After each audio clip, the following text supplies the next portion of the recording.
My dear sisters and brothers, have you ever stopped and asked yourself, not what pleases people, not what earns you approval in this world, but what truly makes Allah happy with you?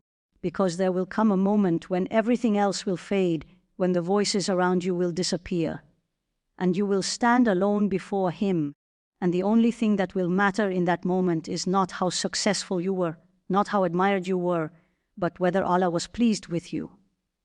And many of us are trying, we are praying, we are doing good, yet deep inside there is that quiet question, is this enough? Am I truly pleasing Him, or am I just repeating actions without feeling?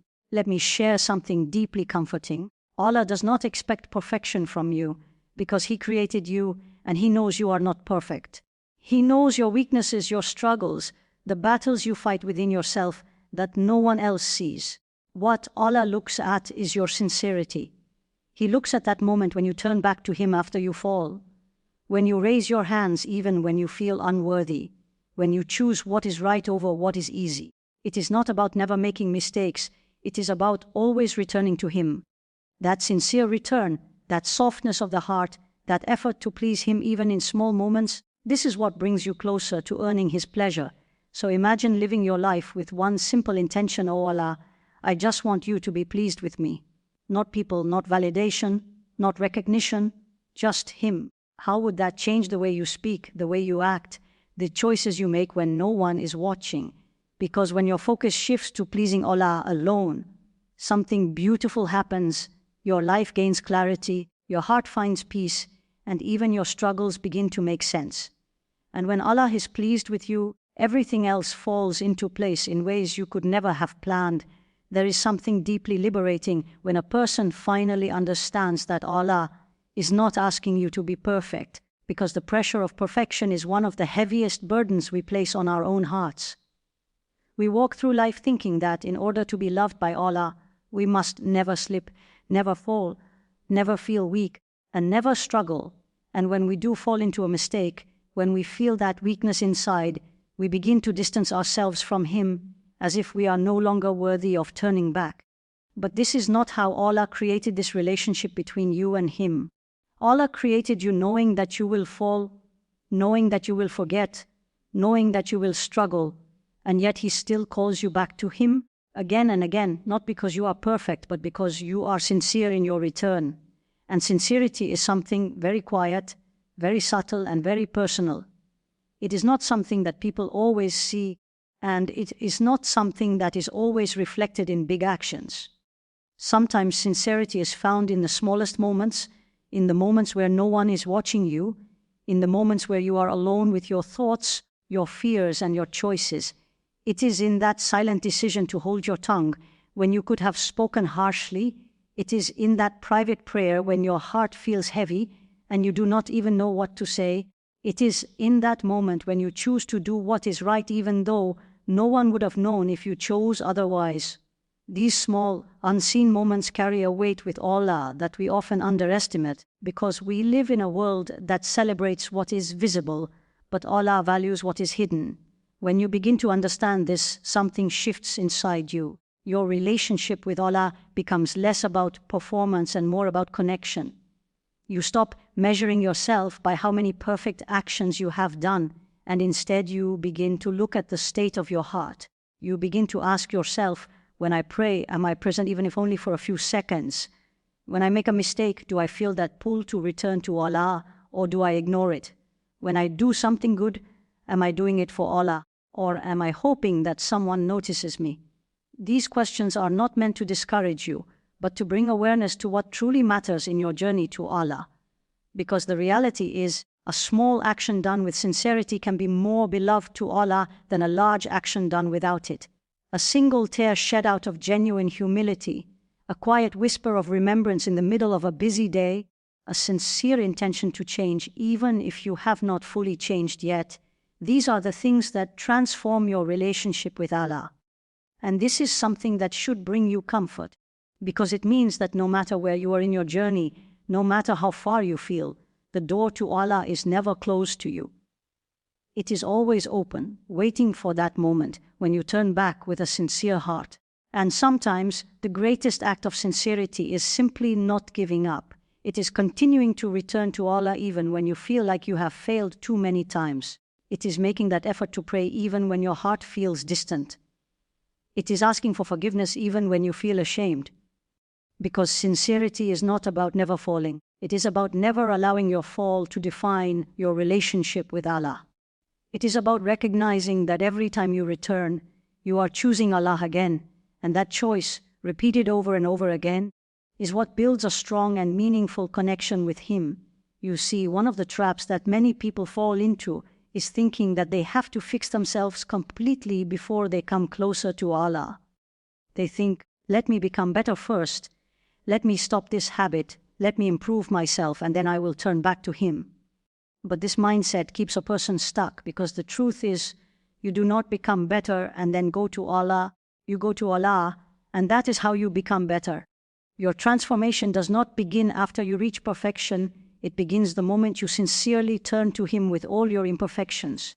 And Allah, in His infinite mercy, responds to that sincerity in ways that we cannot even imagine. Sometimes He gives you strength where you once felt weak. Sometimes He removes something from your life that you thought you needed, only to replace it with something better. Sometimes He places a sense of peace in your heart that cannot be explained by your circumstances. All of this begins with sincerity, with that honest intention to seek His pleasure, even if your actions are not yet perfect. It is also important to understand that sincerity requires honesty with yourself. It requires you to acknowledge your weaknesses without pretending that they are not there. It requires you to recognize your intentions and to purify them, not for the sake of appearing righteous, but for the sake of being true in your relationship with Allah. And this is a lifelong journey. It is not something that you achieve once and then you are done. It is something that you continuously work on, something that evolves as you grow, as you learn, and as you experience different stages of your life. And there will be moments when your sincerity is tested, moments when you have to choose between what is easy and what is right, moments when you have to let go of something that your heart is attached to because you know it does not please Allah, moments when you feel alone in your choices because not everyone around you understands your intentions. These moments are not meant to break you. They are meant to refine you. They are meant to strengthen that connection between you and Allah, to remind you that your ultimate goal is not the approval of people, but the pleasure of your Creator. When you start living with this understanding, you begin to see your life differently. Your struggles are no longer just difficulties. They become opportunities to show sincerity. Your mistakes are no longer just failures. They become chances to return to Allah. Your daily actions, even the simplest ones, become meaningful when they are done with the intention of pleasing Him. And slowly, your entire life becomes centered around this one purpose, this one desire, to be sincere with Allah in everything that you do. And perhaps one of the most beautiful aspects of sincerity is that it brings a sense of peace to your heart. Because when you are sincere, you are no longer trying to impress anyone. You are no longer living for the approval of others. You are no longer carrying the burden of trying to appear perfect. Instead, you are focused on something much deeper, much more meaningful. You are focused on your relationship with Allah, and that relationship is built on honesty, humility, and a constant effort to return to Him. So do not underestimate the power of a sincere heart. Do not think that your small efforts are insignificant. Do not believe that your mistakes have disqualified you from being close to Allah. Because Allah is not looking for perfection from you. He is looking for sincerity. He is looking at your heart, at your intentions, at your effort to turn back to Him, again and again, no matter how many times you fall. And it is this sincerity, this quiet, consistent return, that has the power to transform your life in ways that you cannot yet see, in ways that will unfold with time, with patience, and with a heart that continues to seek Him despite everything. There is a reality that many of us overlook, and it is that the true measure of your relationship with Allah is not what people see from you, but what exists between you and Him when no one else is watching. It is very easy to appear righteous in front of others, to choose the right words, to display good character, to perform acts of worship when they are visible. But the real question is, who are you when you are alone? Because that private space, that unseen part of your life, is where sincerity is tested in its purest form. It is where your intentions are laid bare, where your choices are not influenced by praise or judgment, and where your actions are truly for the sake of Allah alone. And this is not something meant to make you feel guilty, but something meant to awaken you. Because Allah, in His mercy, has given you countless opportunities every single day to please Him in ways that no one else may ever know. A quiet prayer in the middle of the night when everyone is asleep, a moment of remembrance while you are walking alone, a decision to avoid something wrong, even though no one would have caught you. These are the moments that build a special connection between you and Allah. These are the moments that carry a depth and a weight that public actions sometimes cannot reach, because they are free from the influence of people and focused purely on Him. The challenge, however, is that the private self is often the hardest to discipline. When there is no audience, when there is no accountability from others, it becomes easier to fall into habits that we know are not pleasing to Allah. It becomes easier to delay prayers, to neglect remembrance, to allow our thoughts and actions to drift in directions that we would never allow in public.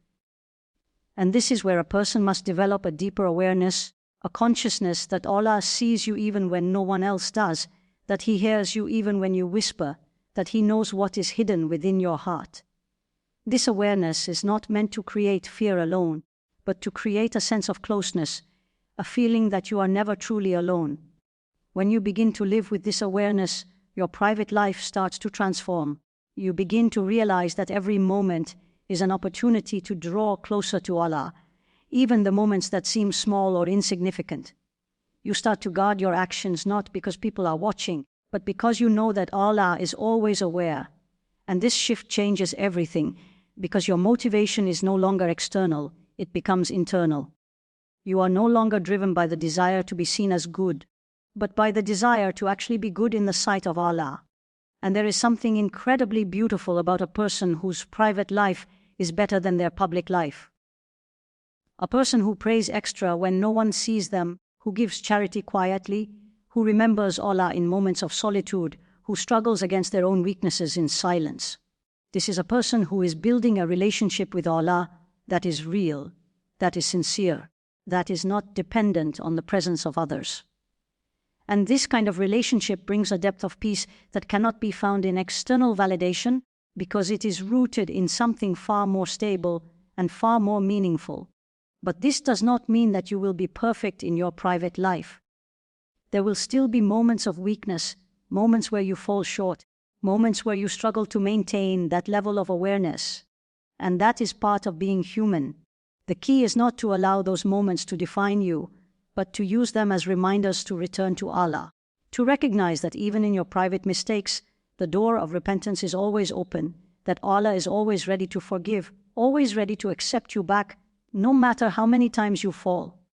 And sometimes, one of the most powerful acts you can do is to correct something in private that you once did in public, to fix your intention, to purify your heart, to turn an action that may have been influenced by others into something that is purely for Allah. This quiet correction, this internal shift, is something that only you and Allah will know, and it carries a sincerity that is deeply valued. It is also important to reflect on how much of your energy is focused on your public image compared to your private reality. We live in a time where it is very easy to showcase our good deeds, to present a certain version of ourselves to the world, to seek validation through what people see. But if that becomes the focus, if that becomes the goal, then something is lost in the process. Because the essence of worship, the essence of pleasing Allah, is not about being seen, it is about being true. And this is why protecting your private deeds is so important. Not every good action needs to be shared, not every act of worship needs to be visible. In fact, some of the most valuable deeds are those that remain hidden, those that are known only to you and Allah. These hidden actions become a source of strength, a source of sincerity, a reminder that your relationship with Allah is not dependent on anyone else's recognition. When you start to prioritize your private relationship with Allah, you will notice a shift in your heart. You will find that your public actions begin to improve naturally because they are now supported by a strong internal foundation. You will find that your ingol, your acts of worship, become more meaningful because they are rooted in sincerity rather than habit. You will find that your connection with Allah becomes more personal, more real, because it is built on moments that only you and Him share. And there is a special kind of comfort in knowing that Allah sees the efforts that no one else sees, that He knows the struggles that you do not speak about, that He is aware of the sacrifices you make in silence, that He appreciates the intentions that you hold in your heart even if you are unable to act on them fully. This knowledge brings a sense of reassurance, a sense that nothing you do for the sake of Allah is ever lost, even if it goes unnoticed by the world. So begin to ask yourself not how you appear to others, but how you are with Allah in your private moments. Begin to build a relationship with Him that is not dependent on an audience, that is not influenced by praise or criticism, but that is grounded in sincerity and awareness. Because at the end of the day, it is that private connection, that unseen effort, that will carry you forward, that will bring you closer to Allah, that will define your true success in ways that go far beyond what anyone else can see.